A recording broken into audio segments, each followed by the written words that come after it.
Thermal expansion. Most materials expand on heating and contract on cooling. For example, a bottle completely filled on water cracks when it heated due to the expansion water molecule. Another example, the lid of metal jar can be removed by dipping the jar in the hot water. This is because the metal lid expands due to the absorption of heat. Let's try to understand thermal expansion qualitatively on the basis of molecular theory. The visualize of forces between the neighboring atom on the solid by imagining them to be connected by springs that are easier to stretch than to compress. Each atom vibrated about its equilibrium point. When the temperature increases, the energy and amplitude of the vibration also increases. The interatomic spring forces are not symmetric about the equilibrium point. They usually behave like springs that easier to stretch than compress. As a result, when the amplitude vibration increases, the average distance between molecules also increases. As the atoms get further apart, their dimension increases. The thermal expansion of solids are three types, namely linear expansion, superficial expansion, and cubical expansion. The first, linear expansion. If the change is only in the length of the object, then the expansion is called linear expansion. When the temperature is changed by delta T, the length is changed by delta L.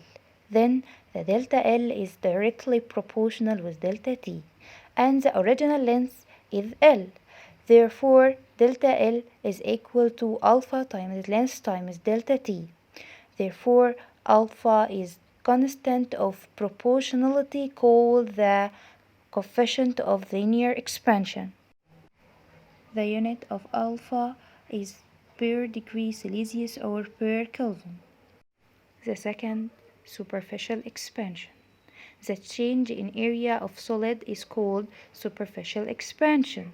If the A is the initial area of the solid and delta A is the increased surface area. Due to temperature change by delta T, then the increase of surface area is directly proportional to original area, and increases in the temperature, then the beta is constant of proportionality is called the coefficient of spherical expansion. The unit of beta is per degree Celsius or per Kelvin. The third, cubical expansion. The expansion in the volume of the solid is called cubical expansion. V is the initial volume of the solid. Delta T is a change in temperature. Delta V, change in the volume caused by expansion. Delta V is directly proportional to V times delta T. Delta V equal gamma V times delta T. Gamma is the coefficient of cubical expansion. The unit of coefficient is cubical expansion is degrees Celsius or Kelvin. This video made by Basmala Walid Abdrabbu, grade 12, under supervision of Dr. Mustafa Radwan. Thanks for watching.